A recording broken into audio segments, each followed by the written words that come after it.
The Galactic Council regarded humans as an afterthought, a primitive species on a backwater planet who somehow stumbled onto faster-than-light travel before developing proper seaman manners. We Tulaxians found them particularly amusing, with their fragile bodies and bizarre obsession with something called pizza. As senior observer for the 42nd Reconnaissance Fleet, I had studied Earth for nearly 7 cycles. My name is Walter Quill, and I was there when everything changed. Another human outpost detected. Commander, my subordinate Zarla announced, her tentacles fluttering with excitement. Small settlement on the western peninsula of their largest continent. I sighed, mandibles clicking in boredom. Add it to the database. What's so special about this one? Readings show minimal defenses, but significant life signs. All juvenile humans. Their transmissions identify it as Sunny Horizons Orphanage. Orphanage. I scrolled through my translator. Ah, a holding facility for young without parental units. Fascinating. Their society maintains specific structures for offspring disconnected from their biological progenitors. I made a note in my observation log, wondering if these juvenile humans were being prepared for military service. Fleet Admiral Nock burst onto the command deck, his face scales flushed purple with rage. Quill, we have intercepted communications from Earth's military. They know we are here. My heart skipped beats. Impossible. Our cloaking technology. Failed 3 units ago, Nock spat. Some farmer with a primitive telescope spotted us and contacted their authorities. Their planetary defense grid is activating. The command deck erupted in panic. Zarla's tentacles coiled in distress while Lieutenant Pex frantically attempted to restore our cloaking systems. We need a demonstration of force, Nock decided, pacing frantically. Something to show these humans we are not to be trifled with. Target their military installations. Prepare the plasma cannons. Young officer Draz, fresh from the academy, raised a trembling claw. Sir, our targeting systems are malfunctioning due to the cloaking failure. We can't guarantee precision strikes. Nock's scales darkened dangerously. Then target something we can hit, something valuable but poorly defended. My blood froze as Zarla's earlier report flickered on my screen. Lama. Sir, we can't possibly. On that settlement. The one with minimal defenses. Nock jabbed a talon at my screen. Perfect demonstration target. Admiral, it's a facility for young humans without parents, I protested. Military value 0. Propaganda value for humans catastrophic. Nock waved dismissively. Humans are soft. They will surrender quickly after seeing we mean business. Fire when ready. I tried to object, but Nock's authority was absolute. The weapons officer Grenks hesitated only briefly before executing the command. From orbit, the plasma strike appeared almost beautiful, a purple-blue streak of energy slicing through Earth's atmosphere. The settlement vanished in a blinding flash. Silence fell across the command deck. Even Nock seemed stunned by what we'd done. Confirmed hit, Grenks whispered, voice hollow. Settlement. Destroyed. Zarla's monitors suddenly blared warnings. Admiral. Massive energy signatures detected. Earth's orbital defense platforms are activating. Multiple missile launches detected. Nock laughed nervously. As expected. A symbolic retaliation. Nothing our shields can't handle. I checked the readings and felt my scales pale. Sir, these aren't symbolic. They are deploying everything. Absolutely everything. The ship's AI announced with disturbing calm, incoming transmission from Earth's United Defense Command. A human face appeared on our main view screen, weathered, with gray hair and eyes that seemed carved from stone. This is Admiral James Vega of Earth's United Defense Command. We know what you did. There were 327 children in that orphanage. Children without parents. Children under our protection. Nock stepped forward. Regrettable collateral damage in war. Surrender now, and... The human's voice cut through Nock's bluster like a plasma knife. We are not declaring war. War suggests there might be negotiations, prisoners, mercy. What we are declaring is your extinction. The transmission ended. Zarla gasped. Admiral, Earth's lunar defense batteries are firing. Impact in. The first salvo hit before she could finish. Our flagship shuddered violently. 3 support vessels simply disappeared in nuclear fireballs. Impossible, Nock screamed. Their weapons shouldn't penetrate our shields. They have adapted their weapons to our shield frequency, I realized, checking the data. But how could they? We have been studying your ships for decades, came Admiral Vega's voice again, though his image didn't reappear. Every time you thought you were observing us, we were observing you right back. Nock ordered an emergency retreat, but our engines failed moments later, disabled by precisely targeted electromagnetic pulses. Launch fighters. Nock commanded desperately. Our fighter bay doors opened, but before our ships could deploy, they were shredded by a hail of railgun projectiles fired from Earth's surface. The humans had been waiting, tracking every potential exit point. Remarkable adaptation of kinetic weapons, I noted academically, even as terror gripped me. Firing speeds approaching relativistic. "Shut up, Quill!" Nock shrieked. "Get us out of here!" Lieutenant Pex worked frantically at his console. Secondary engines online in 3 minutes. Zarla's monitoring equipment wailed again. Multiple Earth vessels approaching. Their signatures match. My gods, they are piloting ships built with galactic technology. Stolen technology, Nock snarled. Reverse engineered, I corrected, fascinated despite our dire situation. They have been learning from our garbage, our damaged probes. Humans are scavengers. The first human warship appeared alongside us, bristling with weapons that were unmistakably inspired by Centaurian designs but modified in ways I couldn't comprehend.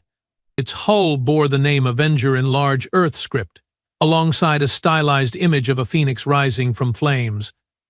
"Admiral," said Lieutenant Pex quietly, "we are receiving thousands of transmissions from Earth. They are calling for blood. Their global communication network is filled with demands for retaliation. Our translator system displayed snippets. They targeted children. No mercy for alien monsters. Remember Sunny Horizons." Nock collapsed into his command chair. "One orphanage. We destroyed one insignificant orphanage." With children, I reminded him. "You failed to understand human psychology. Their young are sacred to them."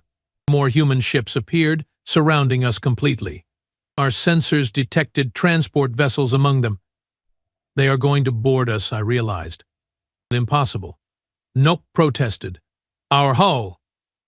The ship shuddered violently as explosive charges detonated precisely at our airlock junctions. Breach alarms howled throughout the vessel. "Security teams to all entry points," Nock ordered, finally drawing his ceremonial blade. "We will show these humans how Tulaxians fight." The first security reports were not encouraging. Humans in Sector 7. "They are wearing powered armor. Our weapons barely slow them down." Sector 3 overrun. "They are using some kind of paralyzing gas." "They have Kraxan war beasts with them." "How do they have Kraxan war beasts?" I activated internal cameras, watching in horror and fascination as humans in massive armored suits methodically cleared our corridors. The suits enhanced their already considerable strength and protected them from our weapons. Some carried shields that deflected energy blasts, while others wielded weapons that fired specialized ammunition designed to pierce Tulaxian scales. "They have adapted to fight us specifically," I whispered. They knew exactly what they would face aboard our ships. The humans moved with terrifying efficiency. They weren't wild berserkers, as our propaganda suggested. They were methodical, communicating in short bursts, covering each other's advances, and using specialized equipment to bypass our security systems. When they encountered locked doors, they didn't waste time trying to hack them. They simply attached breaching charges calibrated to our metallurgical specifications. One human warrior, larger than the others with a crimson stripe down their armor, pointed directly at a camera before making a throat-cutting gesture. The camera feed died seconds later. "Admiral," Zarla said, voice quivering, "they are herding our crew toward the command deck." They are not killing everyone, they are capturing specific personnel and executing others. Which ones are they capturing? I asked, dreading the answer. Scientists, engineers, intelligence officers. Her eyes met mine. Observers. The command deck doors buckled under an explosion. As smoke filled the chamber, humans poured through the breach, weapons trained on every Tulaxian present. A human stepped forward, not in powered armor, but in what appeared to be a formal military uniform adorned with colorful ribbons and medallions. Admiral Vega, I presumed. In person, he seemed both smaller and somehow more terrifying than on our screens. "Which one of you gave the order?" he asked, voice unnervingly calm. Nock stood, attempting to maintain dignity. "I am Fleet Admiral Nock of the Tulaxian Expeditionary Force. I take responsibility for." The human officer didn't let him finish. He nodded once, and one of the armored soldiers fired a single shot. Nock crumpled to the deck, his life fluid pooling beneath him. "That wasn't justice," Admiral Vega said coldly. "That was practicality. Justice comes later for everyone involved." He surveyed the command deck, eyes eventually settling on me. You are the observer, correct? The one who studies us?" I nodded, unable to speak. "Good. You will be most useful." He turned to his soldiers. "Secure the command deck. Prepare the selected prisoners for transport. Download their databases." A soldier approached him. "Sir, we have located their communication array. Ready to broadcast when you are." Admiral Vega straightened his uniform and faced what I now realized was a recording device. "This message is for the Galactic Council and all spacefaring species. I am Admiral James Vega of Earth's United Defense Command. Today, an alien vessel deliberately targeted and destroyed an orphanage on Earth, killing 327 children." He gestured to the viewport, where Earth was visible, beautiful, and blue. "For millennia, humanity wondered if we were alone in the universe. We hoped to meet our cosmic neighbors in peace. Instead, you brought death to our most vulnerable." His voice remained steady, but his eyes burned. "Let this be absolutely clear. Any aggression against Earth or human settlements will be met with overwhelming force. We will not negotiate. We will not show restraint. We will not stop until the threat is eliminated completely." He paused, and when he spoke again, his voice carried the weight of billions of humans' rage. "You thought us primitive. You thought us weak. You thought wrong. Today, humanity enters the galactic stage not as supplicants, but as avengers." One of the human soldiers whispered something to Vega, who nodded before continuing. "We have transmitted the coordinates of the orphanage you destroyed to every ship in your fleet. In exactly 1 hour, we will glass that exact spot on every homeworld of every species involved in this attack." My heart's nearly stopped. "You can't.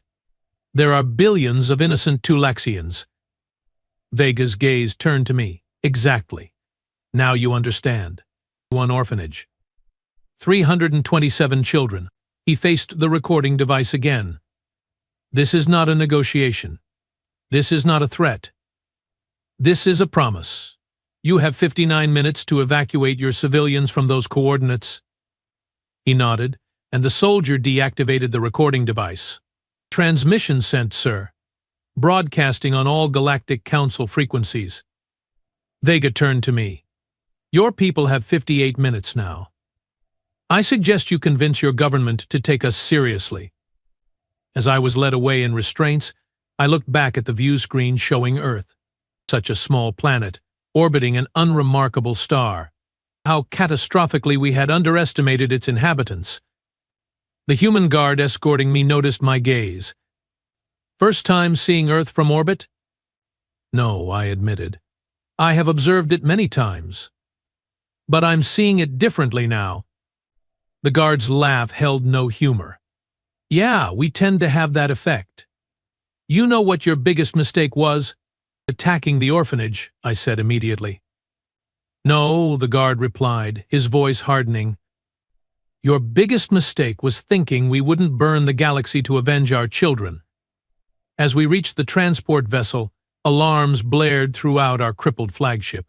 Emergency transmissions flooded in from Tulaxian High Command, frantically ordering evacuations of the targeted coordinates on our homeworld. They had taken the humans' ultimatum seriously. Too late, we all understood. Humans don't make threats. They make promises, and they keep them. Captivity aboard a human vessel was nothing like our intelligence briefings had predicted. I expected torture, barbaric interrogation techniques, perhaps being paraded before their populations as a trophy. Instead, I received medical treatment for injuries sustained during the boarding action and was placed in a sparse but adequate holding cell aboard their flagship, Retribution. 3 days passed before Admiral Vega summoned me to what humans call a debriefing. A pair of guards escorted me through corridors bustling with purposeful activity. Humans of various sizes and colors moved with coordinated precision, their earlier rage now channeled into cold efficiency. "Observer Quill," Vega greeted me as I entered a conference room. "Please sit." The chair was uncomfortable for Tulaxian anatomy, but I complied. Several other humans sat around the table, their faces revealing nothing. "Did you do it?" I asked quietly. "Did you attack our homeworld as promised?" A female human with short silver hair pushed a tablet toward me. "See for yourself." The screen displayed aerial footage of a massive crater exactly matching the coordinates they had threatened to target. The area had been completely destroyed, but the surrounding city remained intact. "The evacuation was successful," the woman said. "No casualties. We verified that before firing." I blinked, all 4 eyes in confusion. "You checked? Before destroying an empty target?" "We are not monsters," Vega said simply. "We just needed to make a point." "The point being that you could have killed millions but chose not to," I realized. "Precisely." Vega leaned forward. "Now, let's discuss your role in what happens next." A younger human with dark skin and intense eyes spoke up. "We need you to explain something, Observer Quill. Your records indicate you filed 17 reports warning against provoking humans. You specifically cautioned against targeting civilians. Why? Why?" "Because I have studied your species for 7 cycles," I replied. "Other races see your technological inferiority and assume overall weakness. I saw differently." "What did you see?" Vega asked. I gestured to the tablet. "This, precisely this. Humans possess a unique combination of traits I have never observed in any other spacefaring species. You are simultaneously compassionate enough to care deeply about strangers' offspring and ruthless enough to glass a planet in retaliation." The silver-haired woman smiled thinly. "An interesting observation. Most concerning." I continued. "Dead is your adaptability. Most species develop along predictable technological paths. Humans? You take disparate concepts and combine them in ways that shouldn't work but somehow do. You strap primitive projectile weapons to advanced shield systems. You pair quantum computers with mechanical backup systems. It's unsettling." Vega exchanged glances with his colleagues. "We call it pragmatism." "We call it terrifying," I countered. "Your species regularly consumes substances that are mildly toxic just for pleasure. You expose yourselves to radiation voluntarily to change your skin color. Your entertainment frequently involves simulating horrific scenarios for fun. Do you understand how bizarre that appears to the rest of the galaxy? Galaxy?" The dark-skinned human laughed, a sharp barking sound. "When you put it that way, I guess we are pretty weird." "Which brings us to your current situation," Vega said, redirecting the conversation. "The Galactic Council has convened an emergency session. Your attack on our orphanage and our response has created quite the diplomatic incident." "Diplomatic incident?" I sputtered. "That's a rather mild way of describing interspecies warfare." "Technically, we are not at war," the silver-haired woman corrected. "We have merely demonstrated capability and intent. The Tulaxian High Command has already issued formal apologies and offered reparations." This news stunned me. Reparations? The High Command never offers reparations. It's considered a sign of weakness. Apparently, having a crater exactly matching the dimensions of a destroyed orphanage appeared on your capital city changed their perspective, Vegas said dryly. But we didn't accept. My mandibles clicked in confusion. You refused compensation? Money doesn't bring back dead children, Vegas said, his voice suddenly hard. We want something more valuable. Knowledge, technology, and guarantees. The door slid open, and a human in civilian clothes entered, carrying a thick folder. Sorry I'm late. The Centaurian ambassador was being difficult about the hyperspace corridor access. Dr. Archer, our xenoanthropologist, Vega introduced. She will be overseeing your rehabilitation. Rehabilitation? I didn't like the sound of that. Dr. Archer sat across from me, her eyes unnervingly direct. Observer Quill, you are in a unique position. You understand humans better than most of your kind, and you understand your kind better than any human. You are going to help us prevent another Sunny Horizons? You want me to betray my species? I asked, appalled. No, she replied firmly. We want you to save them from themselves. And maybe save a few human lives in the process. Vegas stood and paced the room. Here's the situation, observer. The Galactic Council is in panic mode. Half the member species are calling for immediate military action against Earth. The other half are frantically trying to establish diplomatic relations with us. Let me guess which half has better intelligence operations, I muttered. Exactly, Vega nodded. The ones who have been watching us carefully know better than to fight. The ones who dismissed us as primitives are still clinging to outdated assessments. Dr. Archer opened her folder. We have compiled everything you have written about humans. Your analysis was remarkably insightful, if occasionally insulting. I called your mating rituals unnecessarily complicated and bizarrely linked to inedible plant matter, I admitted. It wasn't meant as an insult. The dark-skinned human snorted. He's not wrong about the flowers. Commander Davis, please, Dr. Archer sighed before turning back to me.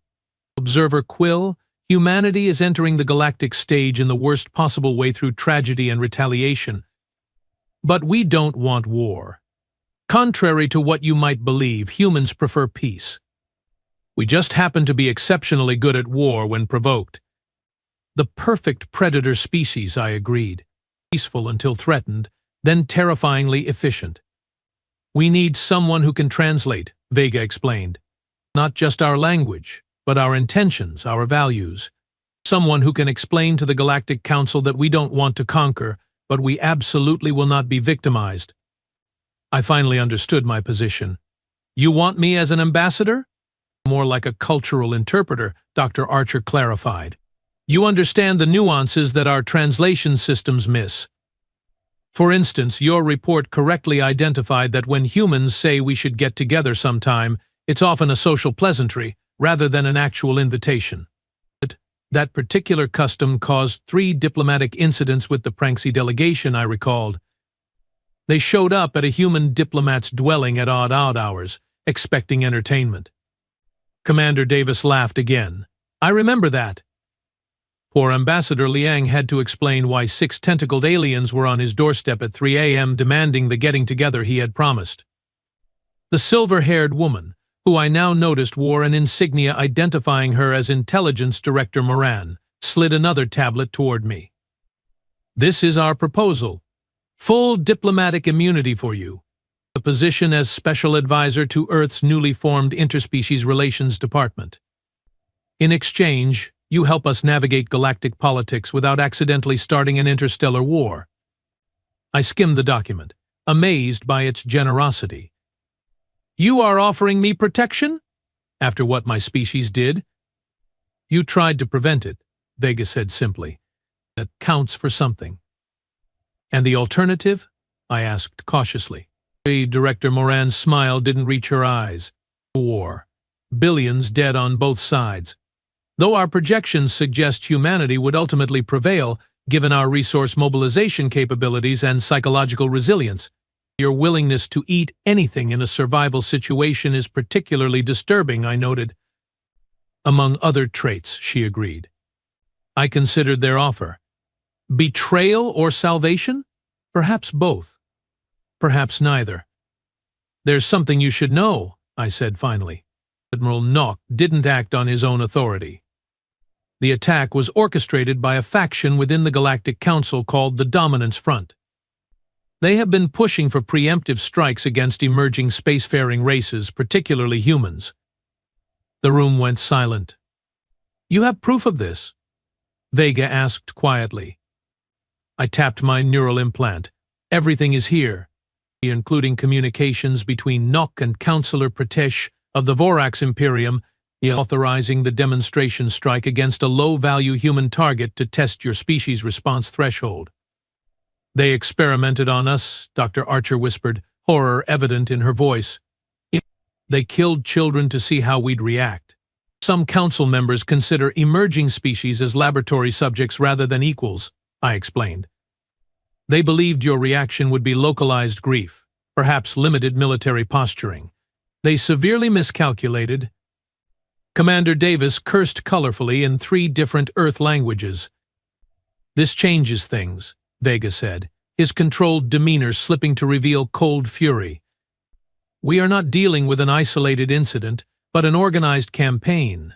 One that badly backfired, I pointed out. The Dominance Front expected to demonstrate your weakness. Instead, you demonstrated their vulnerability. Director Moran was already communicating with someone through her earpiece, speaking rapidly in hushed tones. Observer Quill, Vega said formally, we are amending our offer. We want everything you have on this Dominance Front. Every name, every communication, every plan. In exchange, we guarantee not just your safety, but your position as the official liaison between humanity and the Galactic Council. And what will you do with this information? I asked. Dr. Archer answered, her academic calm belied by clenched fists. Justice. For 327 children. 2 weeks later, I stood beside Admiral Vega on the observation deck of the Retribution as we approached the massive space station housing the Galactic Council headquarters. The station's crystalline spires and sweeping docking arrays had once filled me with pride. Now they seemed ominously fragile against the backdrop of stars. Nervous? Vega asked, noticing my mandibles twitching. Terrified, I admitted. Half the Council will view me as a traitor. The other half will see me as a convenient scapegoat. And we see you as the reason this might not end in bloodshed, he reminded me. Focus on that. Our arrival caused predictable chaos. The human vessel bristling with weapons that shouldn't exist in their technological timeline dwarfed the diplomatic shuttles usually permitted at the Council station. A hastily assembled honor guard of various species met us in the docking bay, their formal diplomatic gestures undercut by obvious terror. Ambassador Quill, the Zaronian representative, greeted me, pointedly ignoring the humans. The Council is most displeased by your unauthorized communications with the Earth delegation. The Council, I replied clearly, should be more concerned with the unauthorized bombing of an Earth orphanage. The assembled aliens murmured in shock at my directness. Admiral Vega stepped forward. We request immediate audience with the full Council. Demand, you mean? Hissed a Voraxian representative. Request, Vega repeated firmly. But be aware that the Retribution's weapons systems remain fully operational, and our patience has limits. We were escorted to the Grand Chamber, where all 217 Council species had gathered an unprecedented assembly. Many delegates visibly recoiled as our human contingent entered. Supreme Councillor Trelvik, an ancient Andorian with wisdom-tinted scales, addressed us first. Earth delegation, you stand before the Galactic Council without invitation or recognition. Your presence here violates 17 interstellar protocols. With respect, Supreme Councillor, Vega replied, bombing our children violated every principle of civilized existence. We will discuss protocols after we address that crime. Murmurs rippled through the chamber. I stepped forward, assuming my role as translator of more than just words. Esteemed counselors, I am Observer Walter Quill, and my research into human psychology predicted exactly what happened when Admiral Nock targeted their orphanage. Humans protect their young with unparalleled ferocity. What you are witnessing isn't aggression, it's defensive response. Defensive? Sputtered Counselor Pratesh of the Vorax Imperium, the very official implicated in my files. They destroyed a Tulaxian military installation. After you destroyed an orphanage, Dr. Archer interjected. An orphanage, Counselor. Do you understand what that is? A sanctuary for children without parents, the most vulnerable members of our society. I translated the subtle body language for Vega. Pratesh is nervous. He doesn't know what evidence we have against him. Vega nodded slightly before addressing the council again. We came here today not for vengeance, but for justice. Not for war, but for accountability. With a nod from Vega, Commander Davis activated a projection system. Suddenly, the chamber was filled with images, hundreds of human children's faces floating above the council floor. Laughing, smiling, playing. These are the children of Sunny Horizons Orphanage, Vega said, his voice carrying to every corner of the vast chamber. Their names were Jamie, Lynn, Miguel, Ayesha. He continued, reading every name while the faces slowly rotated above us. Many council members lowered their eyes or equivalent sensory organs. Some wept in their species manner. We will not forget them, Vega concluded, and neither will you. The projection changed to reveal communications between Counselor Pratesh and Admiral Nock, the evidence from my neural implant. The Dominance Front believed humanity would crumble when tested, I explained to the shocked council.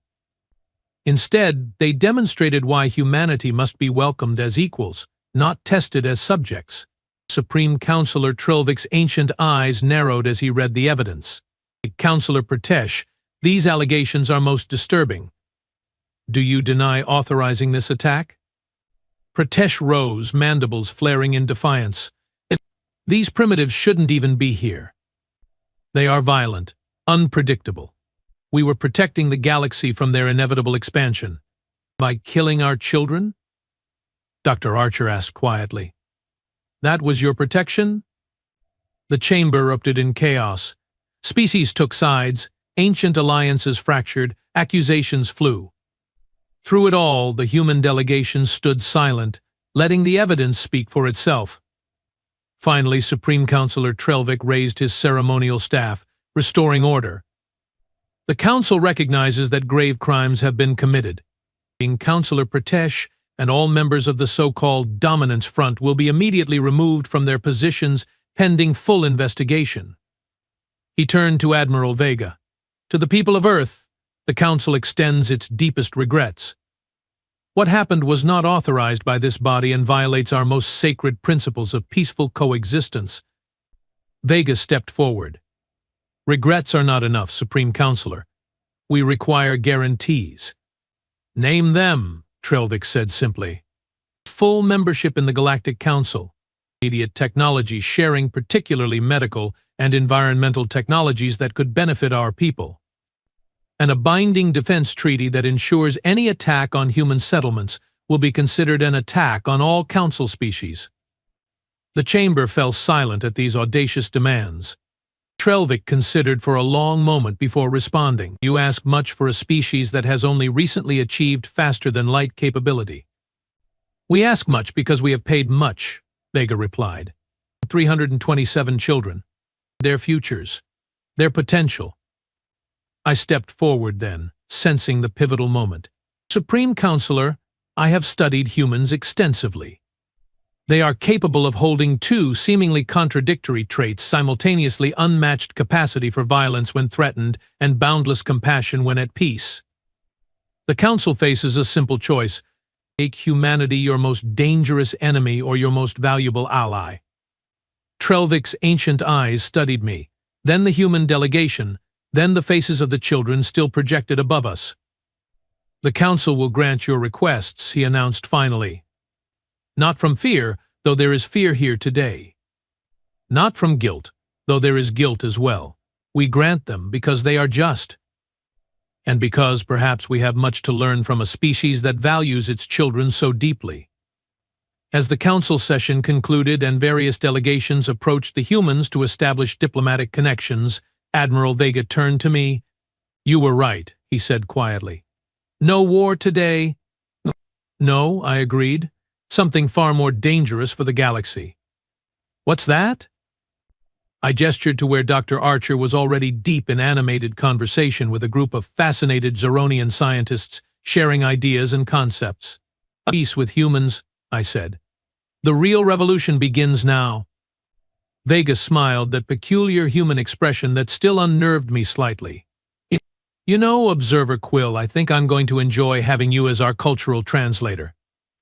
"Just remember," I cautioned him, "the rest of the galaxy isn't ready for your species' bizarre obsession with putting cheese on everything. Some diplomatic revelations should come gradually."